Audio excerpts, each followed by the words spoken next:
What's going on, everybody? Welcome to the Alex Cuesta Show. How's everybody doing out there on this Wednesday, April 12th of 2023?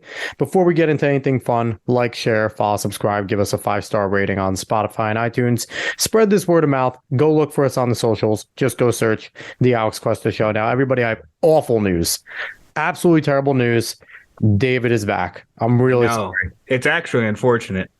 We had a really nice 2 weeks. Really nice 2 weeks, Dave. The real unfortunate thing is that, as you know, my hair is very long now, and my hairbrush broke this morning. So I had to try to make it look somewhat sensible while going into work, and that was not fun. You work my hands. Poop. Why do you care? Yeah, but I don't want it to be crazy. The crazier it is, the more of a chance it touches anything. Well, it's also becoming 90 degrees outside, and this is going to be when you choose to have the Frito Bandito mullet. 100%. So you do you. You do you. But I want to thank Hack No Cap and Scott Gilligan for jumping on the last 2 weeks, filling in for Dave. Now, Dave, I have a minor issue real quick. We talked about it all fair. I'm bringing it up. I'm pissed. Dave, I have Bud Light sitting in my fridge. My God. And Dylan Mulvaney's asshole self becoming the sponsor. Am I supposed to be a good rightist cultist and not drink it? What are we doing here, Dave? What's your advice?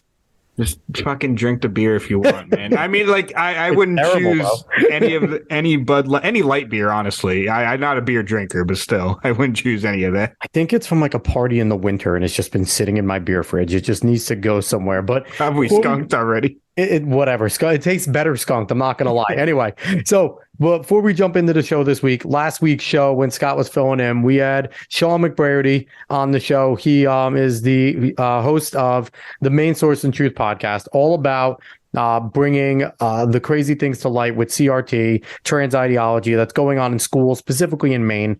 So he's done a lot of good work there. Please go give that a listen. Go follow what he does. But this week, Dave, we have a fun show because we like talking to creative people. We're creators here. I'm an author. In a sense. I'm an author with a book that's probably never going to get released because I suck at writing it. It takes me forever. But he's someone that if you are into comic books, especially on the DC side, you should know his name. He is Ethan Van Sciver. Did I say your last name wrong? Sciver? What the hell did I just say your last name? Ethan Van Sciver. He is the founder of All Caps Comics. He also is the creator of CyberFrog and former DC Comics artist. What's going on, Ethan? I butchered your last name. That's okay. Great to be here, fellas. How are you tonight, this evening? It's a beautiful evening. Doing really, really. Are we going to release this in the evening? We're just recording this right now. People have to understand this is a voice from the past. Yeah. This is a voice from the past. By the time it gets to the future, they may be all the wiser to the things that we're saying. Wow. I doubt it. Honestly. Maybe we'll predict something though. Maybe. I mean, it's pretty easy to predict society lately, to be quite honest. It's all going by script of how the wokies are going to react to things. But you are someone that has a different story on the comic book side, and you have seen kind of, if you're a comic book fan and you're someone that liked, the golden and silver age comic book stuff, and now you look at it now, you have to be looking at it sideways. You came from the DC side.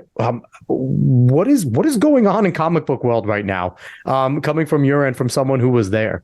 Well, I mean, it's just like everything else. It's gone woke. They have a magnificent way, these wokesters, these lunatics, of infiltrating, taking over, claiming victimhood, and look, we're the only solution to this problem that we just told you exists, and then changing everything, ruining it. And I watched it happen from the inside. I watched all this stuff change. It was called progress when it was happening. We're progressives. Don't you believe in progress? Of course. Progress towards what? What are you talking about? Anyway, that's what's happened to comics. They've gone completely woke right now, and people are noticing it. It doesn't mean that everything is unreadable. There's still some decent stuff out there. Yeah.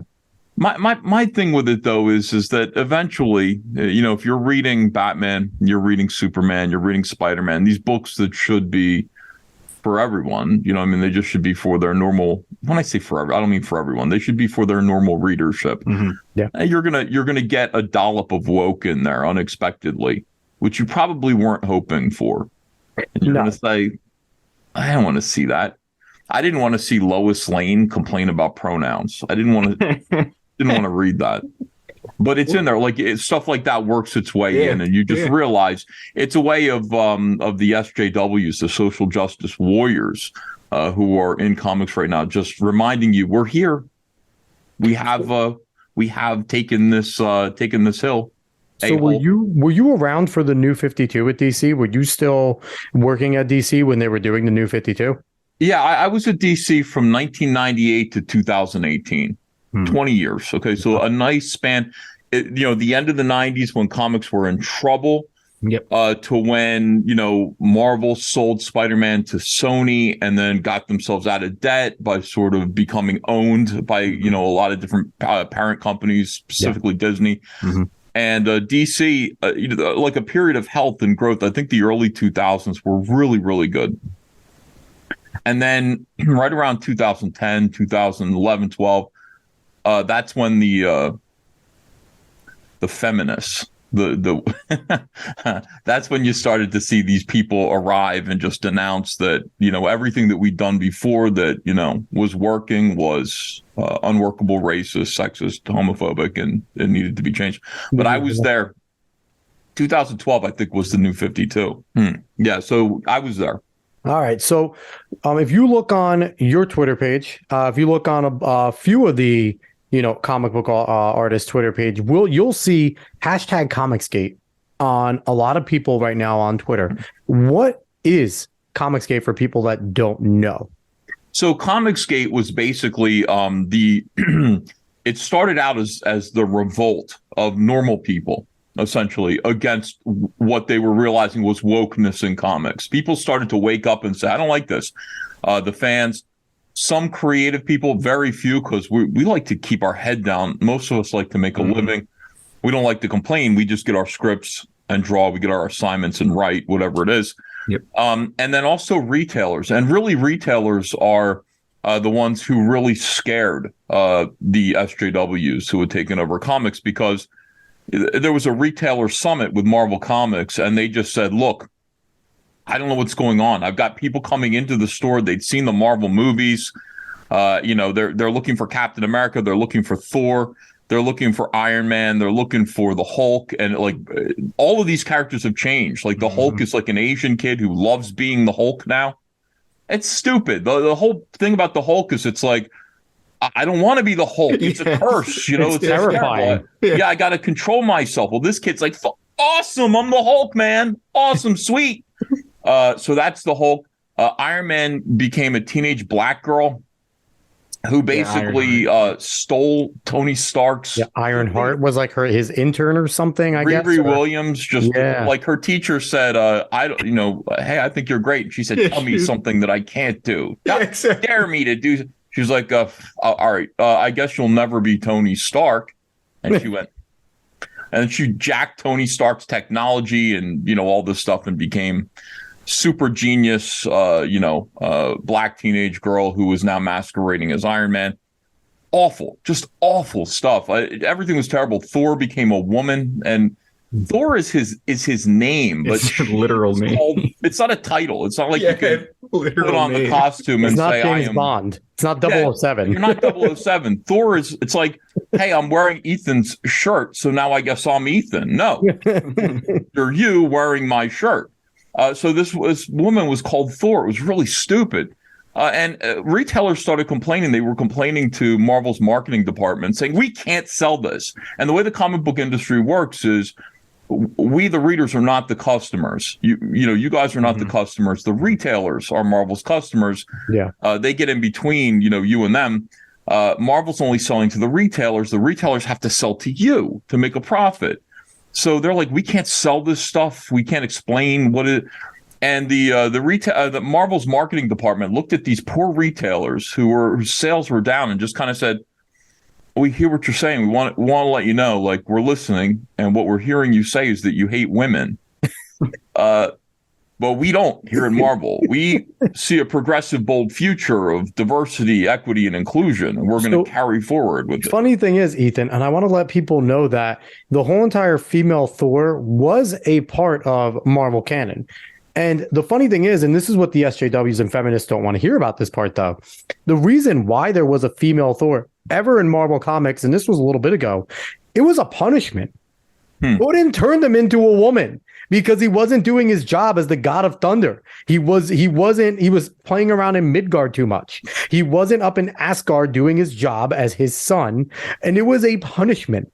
So it's like, and now they're trying to make this empowerment thing. And it's like, no, that was, he was not happy being female Thor. This wasn't a thing that he looked forward to. That's a dark, that has a whole different context nowadays. Yeah, it does. It's incredible. And it's like, and imagine that, like, being like, in the 1990s, they maybe could have gotten away with making that movie, right? Like the second Thor, he pissed off Odin. Now he's female, and here comes the female Thor, and now she's doing everything she can to prove to her dad that she's worthy of being his son and not his daughter. Like, now that looks at it, and they're just like, well, that female Thor was better anyway, because she had emotions while fighting. And it's like, no. Well, nobody wants to read this anyway. And they really don't. I mean, it was, they forced it on fans and retailers. And so when people started to complain, certain voices on the creative side of Marvel and also editors started to call people bigots. And then started to make their politics as extreme leftist known to the customers. And started to call people complaining about all of this stuff. They started to call it Comicsgate because they had just successfully routed an insurrection from gamers called Gamergate. Gamergate. So they tried to say, look, we got rid of Gamergate. Gamergate is now seen as like a harassment campaign against women and trans. They successfully got that narrative out there. So now they tried to do it to shut up fans of comics and retailers, to just shut people up so they wouldn't complain. And they called it Comicsgate. Well, simultaneously, I was out there working at DC Comics, pretty big name, pretty big creator at DC Comics at the time.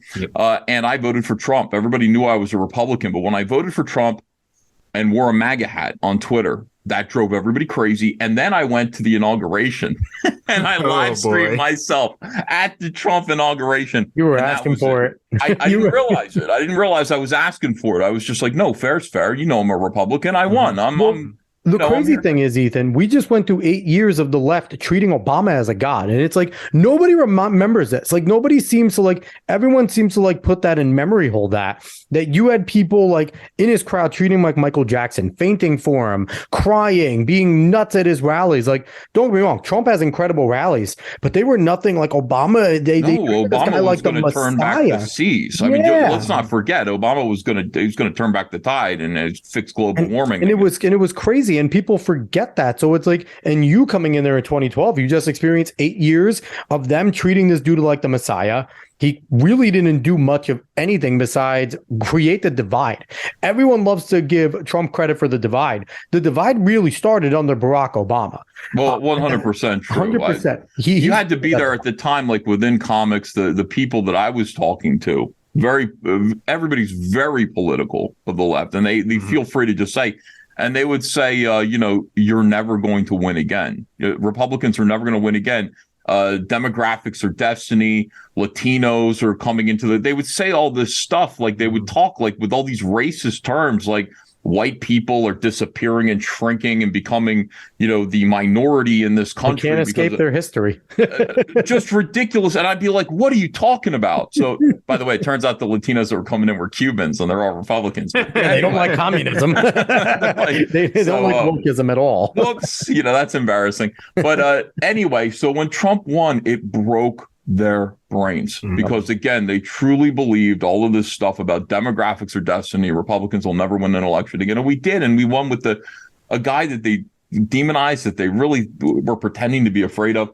And here I am. So they see me and they decide they're going to come after me and they start calling me a white supremacist.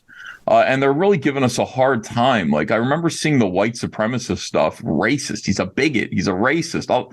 I'm used to being loved and everything. I'm the Green Lantern artist. I didn't understand how to deal with this. I didn't know why it was happening. My own peers turning against me.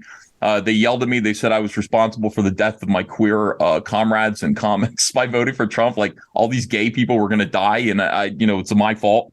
Didn't I care? And I said, that's not even a thing. Like, no, I don't. That's ridiculous. And now we go back 11 years later. They don't care about gay people either. It's all about trans people. Oh, so yeah, now they don't care. Like you weren't the cause of the death of them. You were like you didn't do anything. They're the ones that have genocided them. Right. Yeah. Now it's all like okay. So anyway, then Jordan Peterson got in touch with me. He wanted me to illustrate his book. And I was afraid to illustrate it because I didn't want to lose my job. I have a daughter. I got remarried. You know, we had a baby. She was diagnosed with autism, and I really needed my job. I didn't want to lose my job, and I was trying to push back. Like DC was standing up for me a little bit, but they were mostly saying, "Be quiet, it'll go away." It wasn't going to go away. They didn't understand social justice warriors.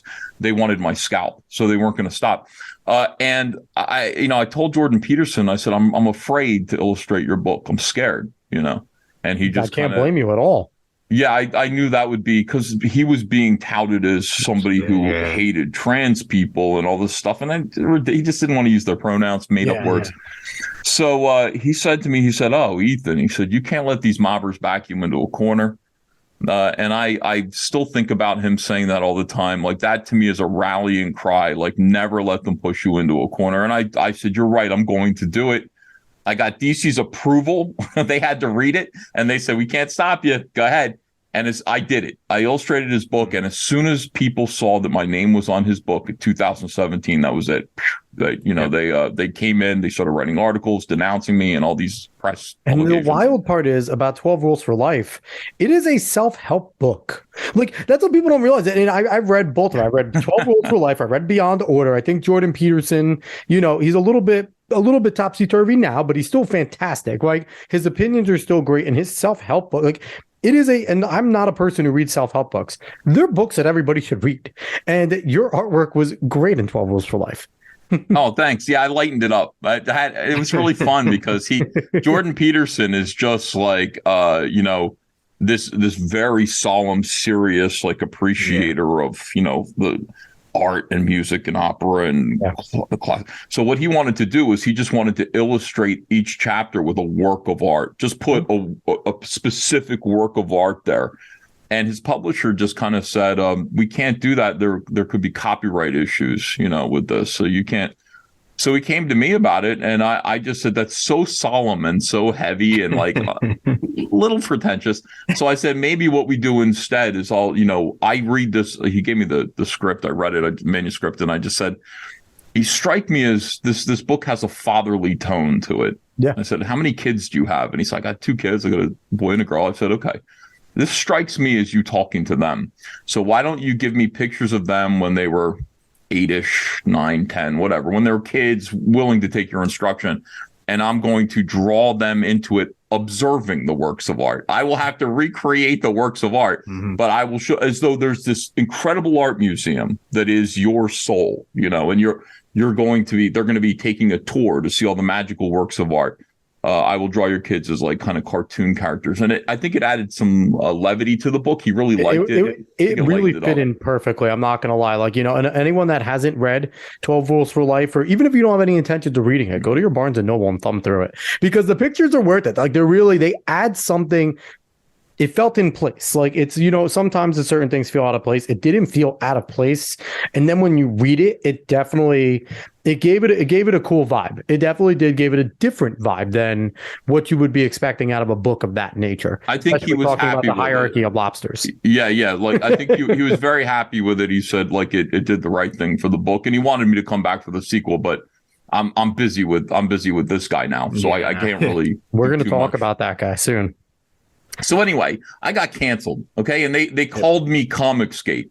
So these bad guys, these leftists, these radicals who are deeply engaged in cancel culture, using it as a weapon to disemploy and destroy people as a way of saying, they wanted to destroy me because I was very visible. And they wanted to say, hold my head up like ISIS or something and be like, this is going to happen to you. If you don't if you behave like him. This is you're next. So they called me Comicsgate, and they basically got DC Comics to call me and just say, we can't, we're trying to sell ourselves to AT&T. We can't have this bad press right now. We cannot renew your contract. and made it so that I couldn't make comics anymore. Like, imagine that. I'm an artist. I'm a critic. Like, I wouldn't be allowed to make comics in the mainstream because anywhere I went, I would be chased out. Yeah. So I kind of said, I knelt in prayer with my wife, and I thought I was an atheist. I was raised Mormon, but I stopped believing in God, but I felt it then. We were down in the basement and like we're exercising, and I had the same thought at the same moment as my wife, which happens a lot. That's why we're good together. She just looked at me and she said, you want to pray with me? And I said, I was just thinking the same thing, and we've never prayed together before. And we knelt in prayer and we spoke to God, in a very real and open way, and just asked for guidance. What do we do?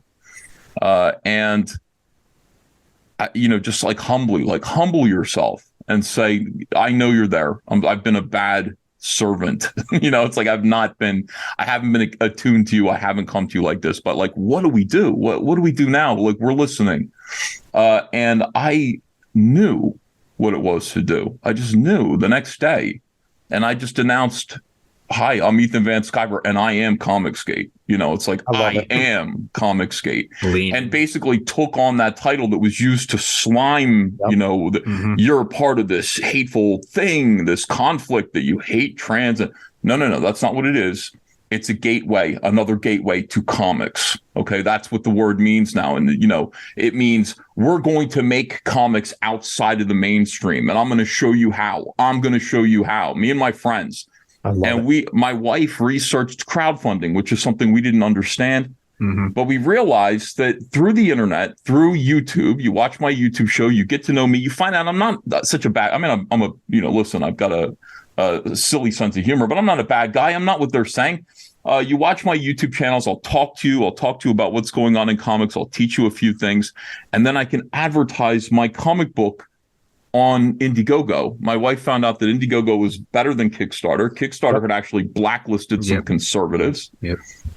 And we just said, here's CyberFrog, a character that I created in the 90s when I was a teenager and still loved comics so much that he just seemed like the perfect sort of most joyful expression of how I felt about comics when I loved comics and was new to them.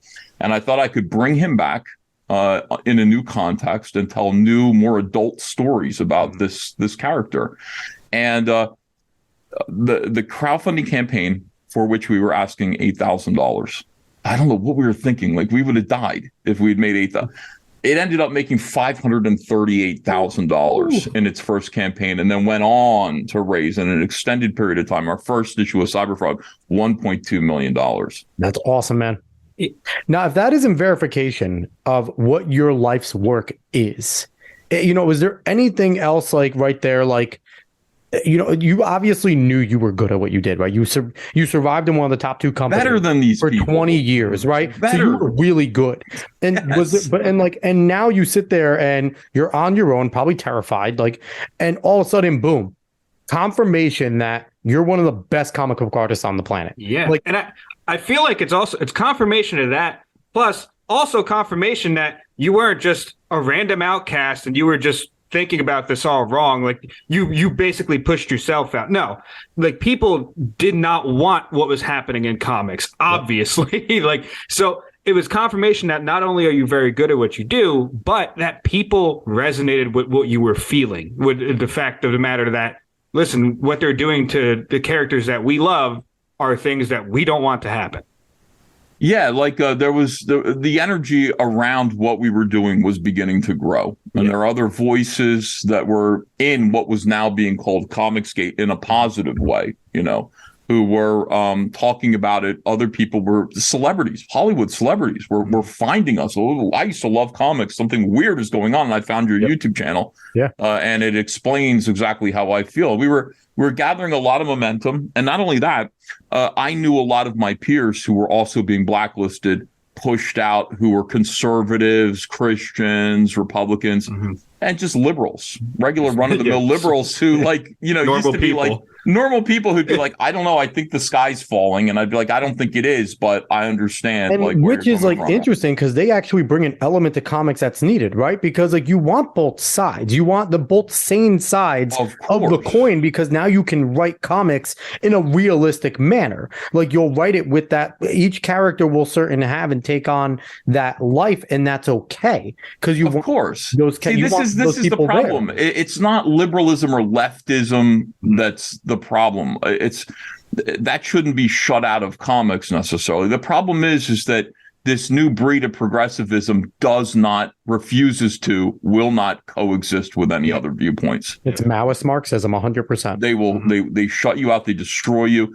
Comics should be, hey, today I have an idea that, I want to tell a story about why gun control isn't going to work. And that's it. Maybe tomorrow I want to tell a story about why, I don't know. I can't think of anything liberal. And you know what the thing is, and I feel like the best comics will have like that premise, right? Gun control doesn't work, and then there will always be a point in that comic where the main character that's doing this has a moment where somebody says something to them and brings something up that is legitimate on the other side.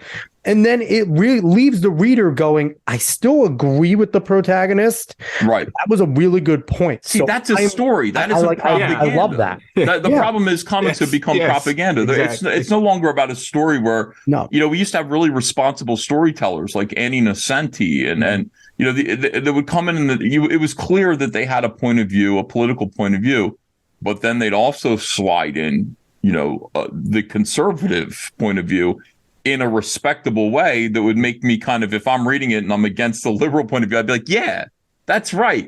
That's right. Like gun control. Oh, maybe there's, oh my gosh, like guns and fall into the hands of kids, blah, blah, blah. And then bad things happen. Yeah, that's a gun control message. But then again, intruder breaks into this person's house and it's like, thank goodness there's a gun lying there and, able to defend myself.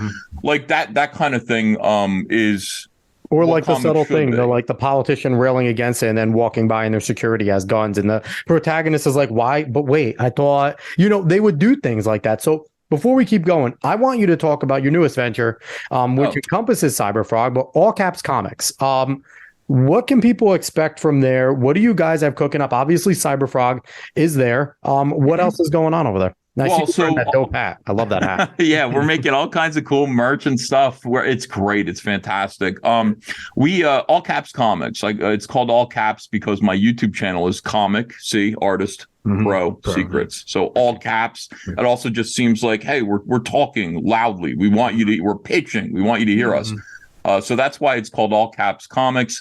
And it's the venture that publishing house that publishes CyberFrog. It's ours. It's me. It's just me and my wife. And then sometimes we'll hire some people over to pack boxes for us and stuff. It's literally a mom and pop's comic shop. We're publishing CyberFrog right now. There's a current Indiegogo campaign called CyberFrog Dark Harvest.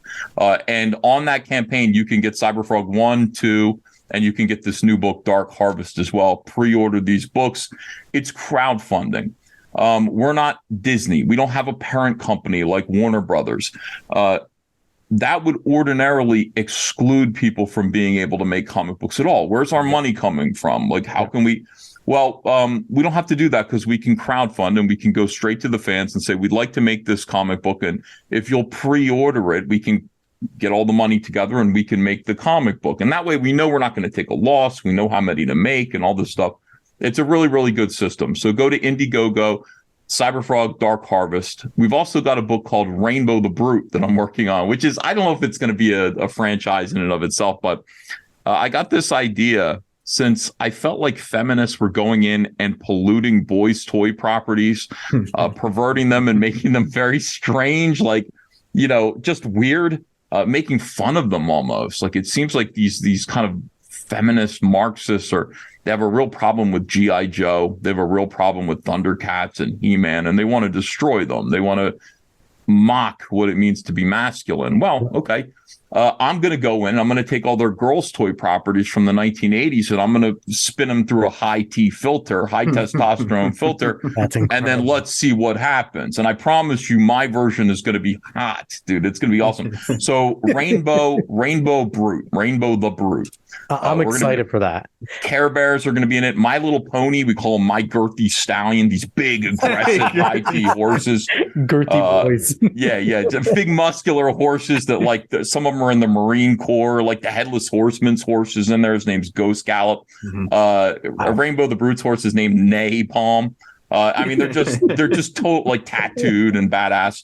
And we've got, basically we're taking all of these, girls' toy properties and really just making this world where a little boy, comes up with these more aggressive ideas for his sister's toys. So that's Rainbow the Brute. You can back that as well. Rain is spelled REIGN.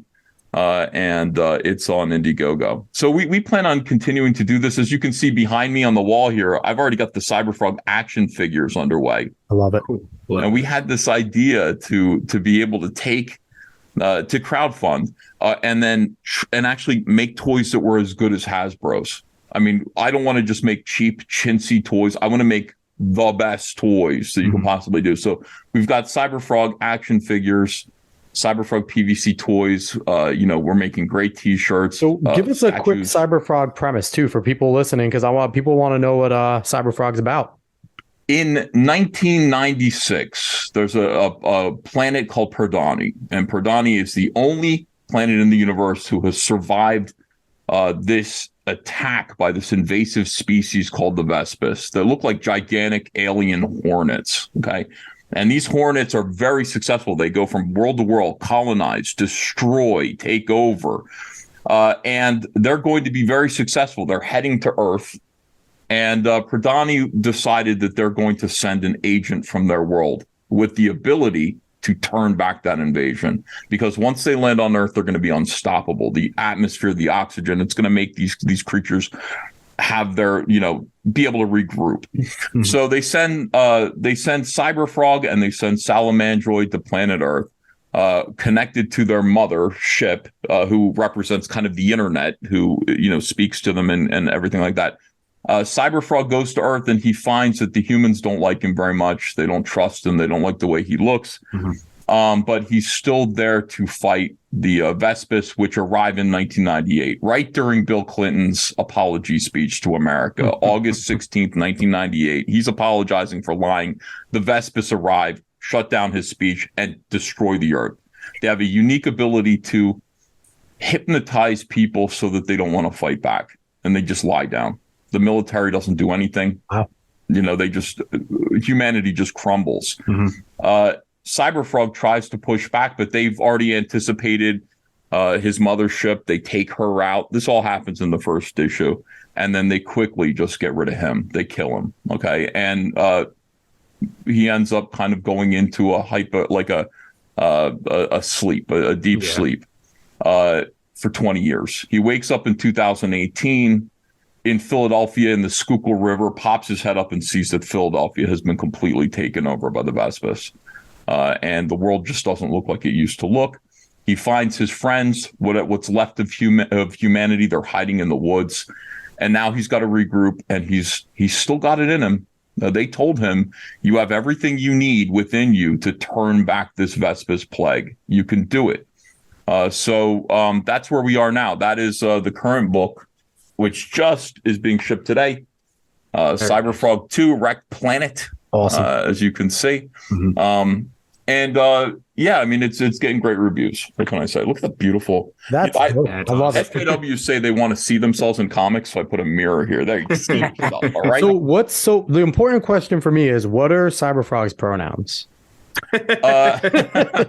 Frog self. Did you see that girl who's like, I'm a frog and call me frog self or something? Can you please put her in the next one of CyberFrog and just have like CyberFrog Decapitator? Like CyberFrog will never hurt people. But she's not a person. She's a frog. She's a frog. That is true. So I think he would see through that pretty quickly. And he'd say, you're a person and I'm not a frog and I'm not going to hurt you. But here's the thing. And what is missing in current comics is exactly what you're doing. And people like you are so important to, this culture war that's going on, right? We have people like you. We had Josiah Rises on with Epic First. We're having Epic Mike on later, and they're doing cultural stuff. Obviously, Eric July with Rippaverse. I have George Alexopoulos' kids book behind me, and a lot of people who just aren't woke, aren't leftists, making stuff that's just normal, creative, and fun. Like, you're poking fun at Bill Clinton a little. You're poking fun at the feminists in your newest thing. I'm not even poking fun at Bill Clinton. Well, he's existing, and he's the reason why murder happens, because he's a cheating bastard. No. It's incidental. It's a moment in history. I wanted to ground it. I wouldn't. This story is not overtly political like that. It just isn't. It's took place in the 90s. Bill Clinton's the president, and this opportune moment when, for me, like what it represents, Bill Clinton admitting that he lied to the American people. I don't know if you were around then, if you remember this. I don't know how old you guys are. I was 10, and I do remember it, though. I do remember the whole... My father is extremely political. I was raised a Rush baby, so I certainly knew about things going on. I was born in 96. You were 2. So David does not know anything about that time. So Bill Clinton got caught lying. And you have to understand that happens all the time now, okay? Yeah. But it really didn't happen before, where the president was forced to admit that he lied. You have no idea. You want to talk about breaking liberals' brains? That broke their brains. And only Nixon was a liar as a president. No one else. That's right. I mean, this is a guy who said, well, Nixon said, "I'm not a crook." He didn't even admit that he lied. So it's like Bill Clinton had to admit that he lied, and he misled the American people. And from then on, liberals were just like, this guy lied. Bush lied. Kids died. Everybody lied. And they started accusing everybody of lying when it would just be like, maybe they were wrong. You know what I mean? Everything became a lie. And I started to notice this. This was like my awakening into politics, was going, no, Bill, like that's not what a lie is. Being wrong is not a lie. You guys are just mad that your president was caught lying and had to admit it. So that moment to me was important.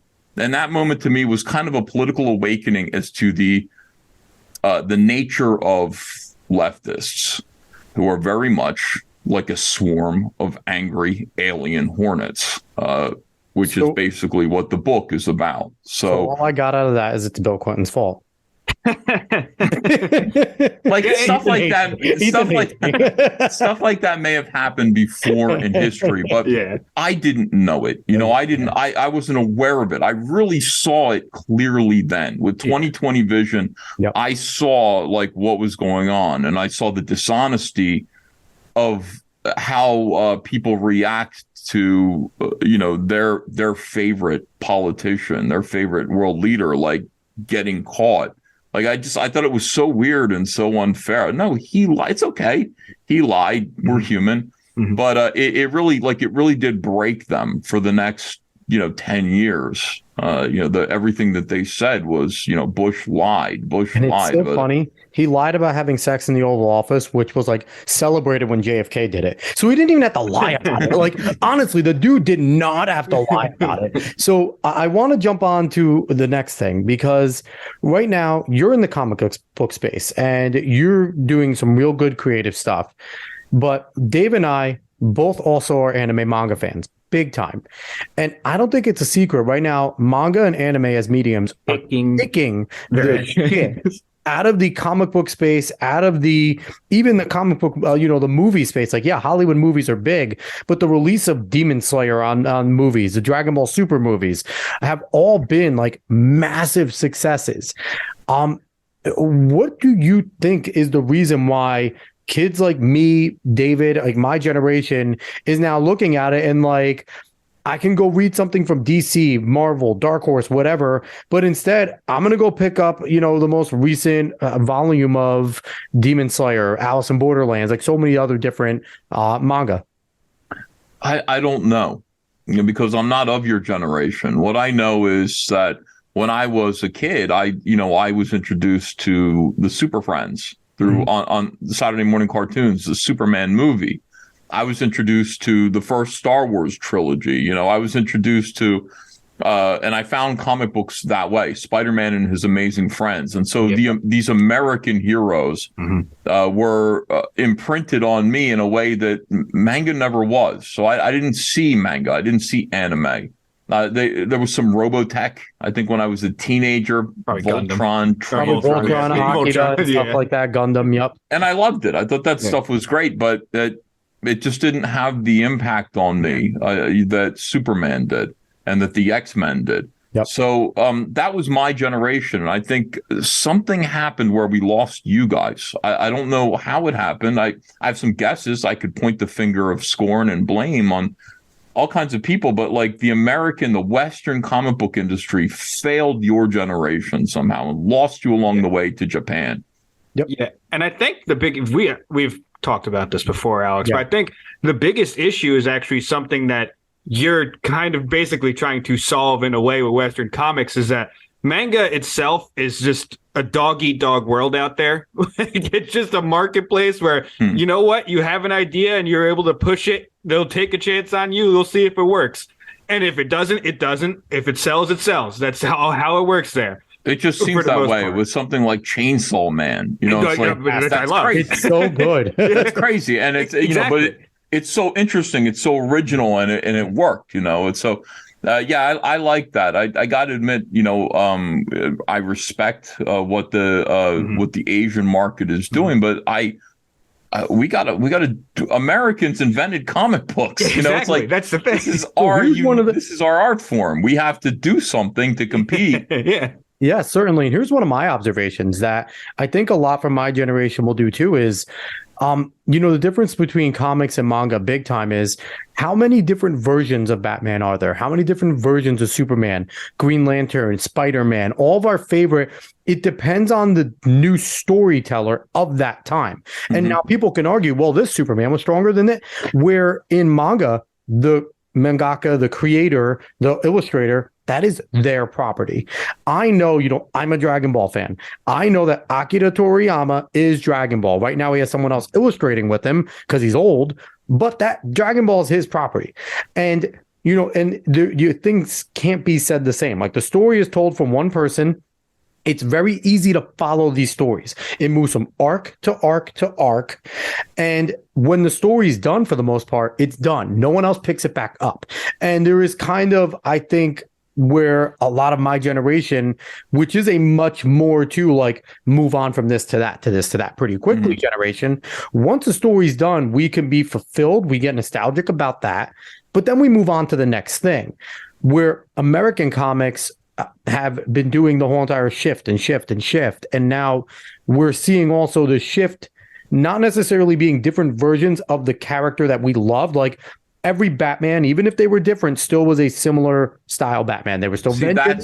They were still this, but now Batman is the billionaire that everyone needs to be like, though. He needs to have the same problems we do. So instead of just discussing about the fact that bad guy bad, I punch bad guy, I figured things out, we need to go into a whole entire thing about his anxiety and depression and regret over what he did to that guy that night. And it's like, no one gives a shit about that. And so, and that's the big issue. Well, it's not only that. There's another thing that goes on with what you're talking about here, and it's impossible to really have, because a character like Batman has to live longer than the lifespan of Bob Kane. It's just or whoever. I hate to say Bob Kane, Bill Finger as well. Unfortunately, that seems to be the case with American comics, where it's like George Lucas is Star Wars, and the minute he stops being Star Wars and hands it off to somebody else, it becomes garbage. Walt Disney dies, Disney dies with him. Essentially, it becomes something else, and it can still be a big, multinational corporation full of huge IPs. But what made it so lovable, what made it catch on, and what made the memories for most people happened during the lifespan of that original creator. So Stan Lee's gone now. Stan Lee passed away, and all of his characters have fallen into the hands of this evil corporation, Disney, that is now doesn't have whatever it was that Stan Lee had. J.R.R. Tolkien is gone. Jack Kirby is gone. Jack Kirby's gone. They dare to continue writing like Lord of the Rings stuff, outside of No, it's not Lord of the Rings stuff. Rings of Power is not a Lord of the Rings property.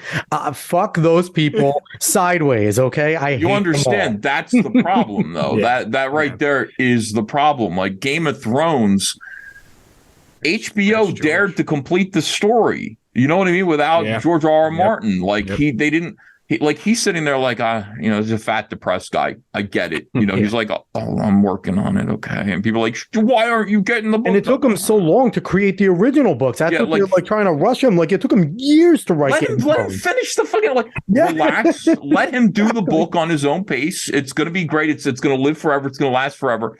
But they're picking on him. And then HBO goes and finishes his story, and apparently not in a satisfactory way. Awful. And now, when do you think you're going to get this completed book from the next book from George R. R. Martin? The guy's got to be eating himself to death now. Like they literally ate my lunch. What's the point now? Am I going to write I'm going to write something completely different? And they ruined it. They killed his fans will read it and love it. Now, I want to ask you, would you consider doing something in that Japanese way where you write CyberFrog, you tell CyberFrog's story, and then it's over on to the next one? Or are you still a little more in the American comic mindset of CyberFrog's kind of going to have his story told in infamy as long as you can? Well, that's infamy. I was going to say infamy. Yeah, forever. No, CyberFrog. I would consider the CyberFrog is going to be 4 installments. CyberFrog Blood Honey, the first one. Wreck Planet just came out. The next one, which we're launching July 4th, CyberFrog 3, Red Extermination, and the fourth book, CyberFrog 4, The Green Supremacy, is going to close out the movie of the first arc of CyberFrog, right? And then CyberFrog 5 is going to happen. So, I see them as movies. So, I will do at least 8. And I want to keep doing it as long as I can, because I have a lot to say about this character and this world that I'm building here. And I want it to be a real place. I'd like it to be something that is... that can become a movie, a TV show, something. I'd like to hand it to my kids. Yep. It's Comicsgate, so I want it to belong to the people who funded it. Yeah. I want it to be like, look, I'm never going to give this to Disney in my lifetime. I'm not going to let them ruin it. We built it together. Mm-hmm. You gave me $25 every single time I asked you for it. And it belongs to you too. I mean, not literally, understand, but in a spiritual way. It belongs to you too. And, we can't let it be ruined by these people. Please make sure the Van Sciver estate is nothing like the Tolkien estate and does not destroy your name when it's all said and done. If you could tell, I'm pretty salty. I'm a big Lord of the Rings fan. It is crazy what they did. It's crazy, but it's got to be entrusted to my son and my daughter. Anyway, I'm building this. I don't believe in necessarily going around and just doing a bunch of little things. I want to build one thing. Yep. What did George Lucas do other than Star Wars? Willow?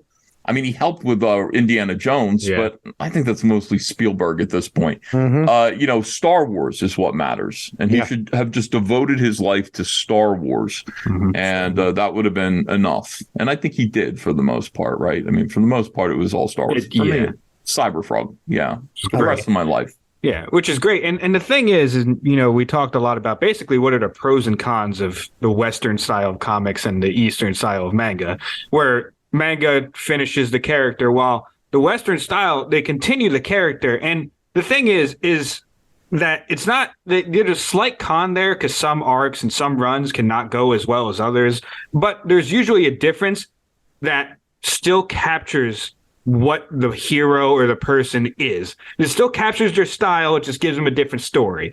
And I feel that was definitely lost at one point. Well, in American comics, it'll be like Batman, and Batman is a character that's interpreted by 300 different artists. Yes. And the artists are they become, how much you love that Batman story is attributed more to how you feel about the creative person who produced it rather than the character himself anymore. Yep. We all agree we like Batman, but there's some Batman that's not very good, and some of it. So with CyberFrog or anything else, it's like the American comic equivalent of that mistake would be me saying, All right, I'm gonna let this other guy do another CyberFrog story. That's he's gonna do 8 issues of CyberFrog. You know what I mean? That's over here. I'm gonna do this, and then I'm gonna hire somebody else to do 20 issues of a different CyberFrog. And your mileage may vary. It's really going to depend on. So if you like CyberFrog, it's going to be by me. 98% of it will be by me. I'm going to have some people do little short stories and things like that for fun. But for the most part, it's going to be by me, just the same way Walking Dead is by Robert Kirkman. And if somebody else were doing the Walking Dead comic book, it wouldn't be the same. Yeah. So can I request that we are pirate radio guys in CyberFrog and we get eaten by the swarm? I would love to be like some pirate radio guys in the middle of the woods that get caught and eaten by the swarm. That's a good idea. Like you can change our name, just make it our likeness, make him like the Frito Bandito, and just have us get eaten by the swarm. I would love to be a part of that. Yeah, sure. Yeah. That's what I want my role to be. So you want to survive. You don't want to. You want to live through this. How about we are about to get eaten by a swarm, and then here comes CyberFrog to save the day. Yeah, there you go. That's much better. Boom! I love it. I love it. There you go. Sneak peek, everybody. But so I want to talk a little bit more before we jump out of here about the actual culture war stuff, because obviously, for better or worse, you're now entrenched in it, right? Like, and you're a main figure and someone that is going to be really important for this culture to kind of shift back from a crazy progressive leftist view to a just entertaining, normal, anyone can read this and enjoy it. And it's not everyone's cup of tea, but it's not freaking meant to be. What do you feel about the way Mario, Puss in Boots 2 has just blown the doors off anything Disney has done lately? Well, I think that both of those, first of all, Mario in particular tended to just try to represent the video game. I mean, it tried to say, this is what the fans of Mario want. This is what they expect. And then there are quite a few fans. And Puss in Boots, from what I understand, I mean, it's, what is it, the 10th highest grossing. It isn't woke, it's fantastic. So, movie. This is good. People don't want to be preached to. They don't want to be lectured to. They want an honest and true representation of the property. They don't need to see themselves. They've already seen themselves in it. This is the thing, this lie that people need to see their skin color, their gender represented on the screen is a lie. That isn't true. These properties are popular already because people saw something in it already that they could relate to, or that fascinated and interested them, or that they want to be something they aspire to be like. Perhaps it tapped into some kind of like a power fantasy. This is what superhero stuff is all about. But whatever it is, they've already decided that they like it. These properties work because they connect with people on a level that is so much more profound than what somebody looks like. And it's astonishing that this is the message of the progressive left. It's ridiculously shallow. It takes not the human element out of it. If you know their history, it's not. Progressives have always been about skin color, identity, segregation, slavery. It is quite literally their wheelhouse. So it's like, it is surprising, I guess, in this day and age that they're getting away with it. I guess it's more of the fact they're getting away with it. Now, I just remember really quick. I just remember being told all the time by liberals in education that it's not about skin color. It's about what makes us the same. And that's the message that that's the liberal message that resonates with me. That the reason why people love these characters is because we all bleed the same red, and then we're all the same inside to some degree. It's like we all have the same hopes and desires. We all want our families to do well, and all these things that we all suffer. We all make mistakes, but we try to keep going forward. That's the stuff that makes these stories work, and it has nothing to do at all with skin color or your identity. And they're going to find that. I think it's a dark satanic message that I think they're pushing. And in the end, and if you want to include a different identity of a character, make an original one that's interesting and good. It can be done. You can have a gay character, a trans character. One of David, he introduced me to a manga, Alice in Borderlands. One of the main characters in Alice in Borderlands is a male to female trans character. and she's really important in the story, but it's not something that they make a big deal all the time. You know that they give you the background story, and then they're just another character in the story, and you're invested in them surviving, in them doing well. So it can be done well. Now, I'm curious, quickly going back to your DC time, when you were about to, illustrate on a run, right, with, some of the creative people, did you guys ever meet and kind of find out, because you're obviously drawing these panels, right? So you're going to know what dialogue's going on in order on how to draw and make it seem as if dialogue is matching what the actions are, right? Was there ever a time where you were allowed to put in your input on some of the things, and as it was starting to get to a certain level of I'm drawing and they're saying, what the hell's going on here? Were there any times where your input was kind of included? Wait, no, this is not what, this isn't what the Lantern would say here. Were you to that point, or was it kind of you kind of had to do and draw whatever you were told to in that sense? There were times when, I'd work with Jeff Johns and his stuff was so good that my job was to make it better, but represent what he said. I see a visual theme in this script that I don't know if you are aware of, and he'd be like, he'd pretend he was aware of it, but he wasn't. That kind of a thing. But there are other things where you're working with writers who are less experienced, and my job would be to sell maybe sometimes clunky dialogue with the behavior of the character who's speaking it. It's so there's a lot of that. Now, my own input would happen if it did happen before the story was even written. Yeah. So I would, be able to talk to Jeff and say, I got this idea. What do you think of this? And it would get incorporated into the story perhaps. Or DC would come to me and say, somebody has this idea for this other Lantern Corps. They're always ripping off our own ideas. Can you make it work so it seems like it's one of yours? And I remember that happened. I was like, this one dude, he's just like, I want to create the Phantom Lanterns. And I'm like, okay. And he's just like, I need a symbol that looks like yours. And I go, great. Okay. So I like mine. So that it fits in with the other ones that you created, because I created all the lantern symbols. Yeah. So, and for those that don't know, you also are the creator of Atrocitus, the Red Lantern. Yeah. One of the most important big bads in the DC universe. Yeah, that's right. Thanks. Yeah. And I'm fighting with this guy. He's just I'm like, so what does the Phantom Lantern ring do? And he goes, so when you put it on, you can choose to be any one of the lanterns on your spectrum. And I'm like, well, all the lanterns basically do the same thing, right? I mean, essentially the rings, if you could choose to be any one of those lanterns, why the hell would you choose to be anything other than a Green Lantern? Because the Green Lantern ring works the best. It works based on your willpower.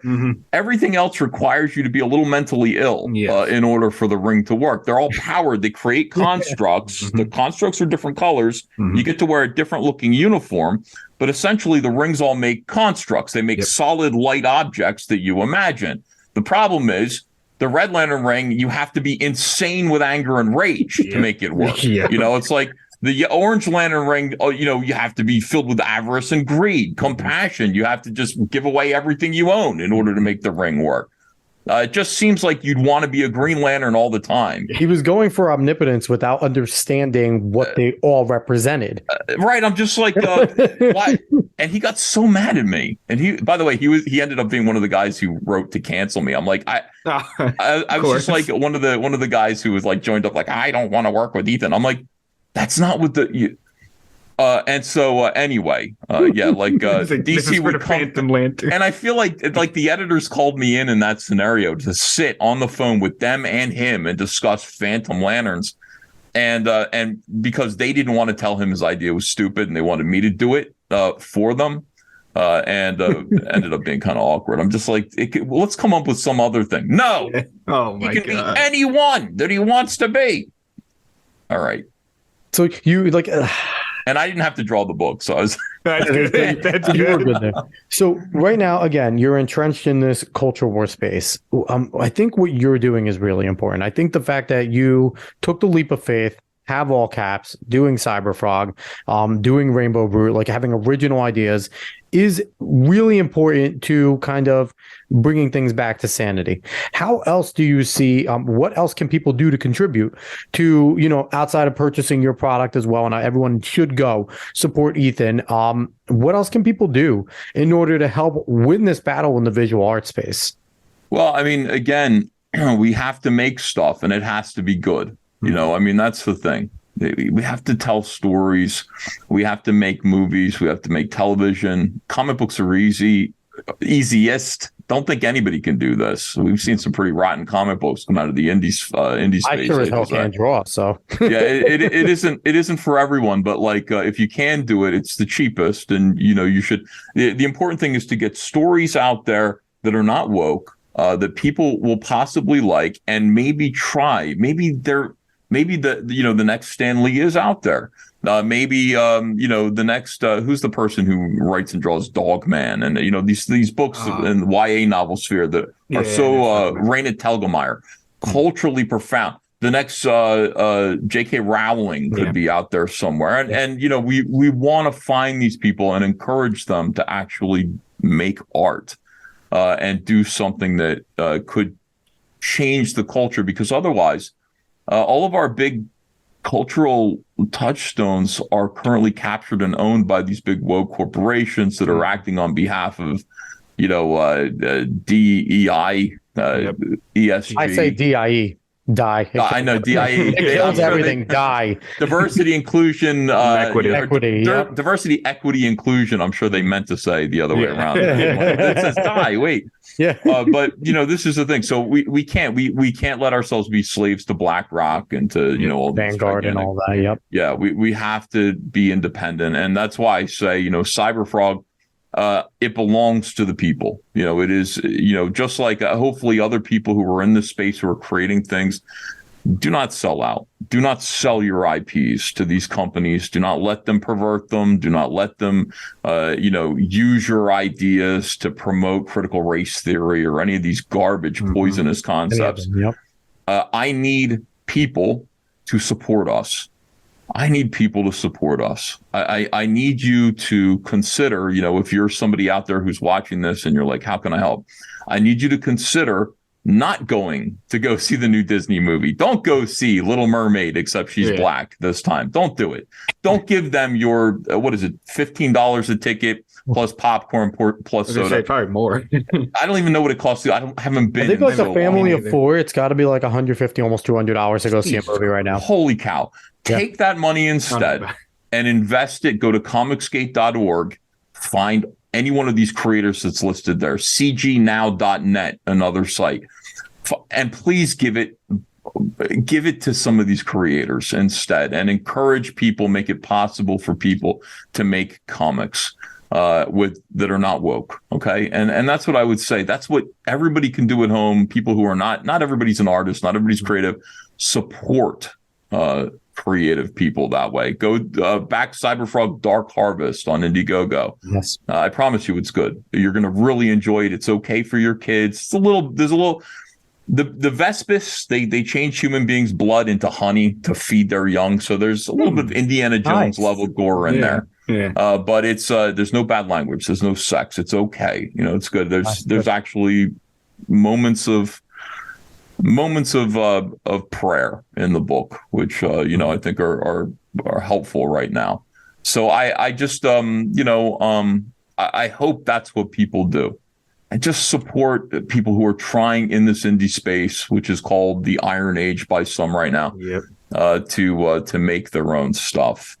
So if I'm a young aspiring comic book artist, I wrote a comic, would I be able to share it with you? And if you like it, would it be something that potentially all caps would be interested in starting to bring other things into the space? Or no, that's not the way it works. I don't want to. Everybody has to be on their own. We're a series of interlocked. We're arm in arm. We're a series of support each other type of thing. Yeah, I don't want people like I have to. Unfortunately, I have to hire colorists, letterer. I have to pay people work for hire. I don't want people to be indebted to me. I don't want people. I don't want to have contracts with people that it's like, I'm publishing your book. I don't want to do that. I have a couple of situations like that with some friends, and I'm trying to get out of them because that is the opposite of what I want to do. I want people to be independent, creating on their own, publishing on their own. Because if I can do it, and I'm a dummy, if I can do it, you can do it too. And That's why you have your wife involved, though. That's why you have your wife involved to make sure that it goes smooth, right? Anyone that's married knows that's why you get your wife involved in these things, right? Yeah, I couldn't do it without her at all. Not at all. Not for a second. So she's, but I mean, that's the thing. We want people to just be able to do it. And what we'll do is, join Comicsgate, use the hashtag, meet other comic book creators, and shout them out. They'll shout you out on Twitter, on YouTube, on Instagram, whatever it is. And the idea is the internet, we can speak to potentially 7 billion people. Yeah. It's just a matter of getting the word out. Yeah. So that's the plan. All right. So Ethan, thank you so much. This was lots of fun, man. Just picking your brain and learning a lot about the industry. Yeah, it's my pleasure. Thank you, fellas. It was awesome. Absolutely. So once again, he's Ethan Van Sciver. He is the founder, and I said it right this time. He is the founder of All Caps Comics. He is the creator of CyberFrog, which you heard about today, and he is a former DC Comics artist, but that isn't the important part. Go support what he's doing now. Go on Indiegogo. Go to Cyber. Actually, Ethan, I'm going to let you say it better yourself. Where can people find you? Where can people exactly find your work? Where can they go again? You can find me at Ethan Van Sciver on Twitter. You can find me on YouTube, Comic Artist Pro Secrets, a separate word there. So Comic Artist Pro, one word, Secrets. Just look up Ethan Van Sciver. You'll find my channel. Subscribe to it. And then if you want to support the next issue of CyberFrog, which you do, trust me, you definitely want to get on board CyberFrog. Get a copy of Blood Honey, get Wreck Planet, and get Dark Harvest. Get ready for CyberFrog 3 Red Extermination. These are big event comics.